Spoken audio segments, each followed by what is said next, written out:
আসসালামু আলাইকুম, আশা করি সবাই ভালো আছেন। আমি ঘরে সামান্য উপকরণ দিয়ে একটি বার্গার বানাবো। এই তো প্রথমে জারে বিস্কিট, মুড়ি আর পাউরুটি ছিঁড়ে নিয়ে এটা গ্রেট করে নেব। আমি এখানে মুরগির মাংস নিয়েছি, বুকের অংশ ছোট ছোট করে এটা মিক্সিং বলে গ্রেট করে নিব। এই তো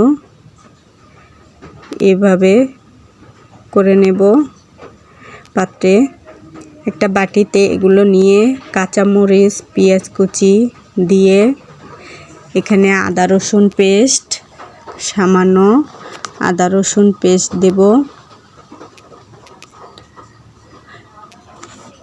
দিয়ে দেব হলুদের গুঁড়ো,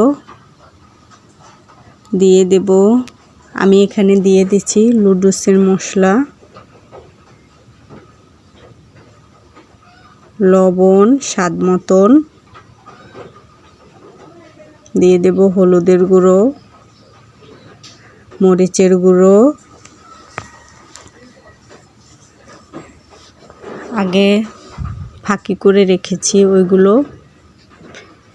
দিয়ে দিচ্ছি,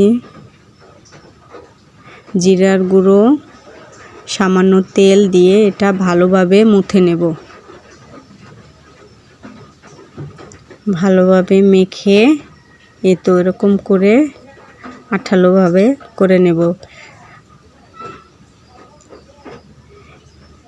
একটু রেস্টে রেখে একটু হাতে সামান্য তেল দিয়ে এটা একটু একটু করে একটা শেপ করে নিব, গোল শেপ করে নেব।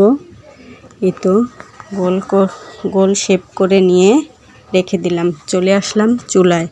এই তো একটা প্যান দিয়ে গরম করে তেলটি একে একে সবগুলো উপকরণ দিয়ে তো একটা রুটির মধ্যে আমি পেটিটা দিয়ে শসা, টমেটো কাঁচা দিয়ে সাজিয়ে নিলাম, পরিবেশন করলাম। আল্লাহ হাফেজ।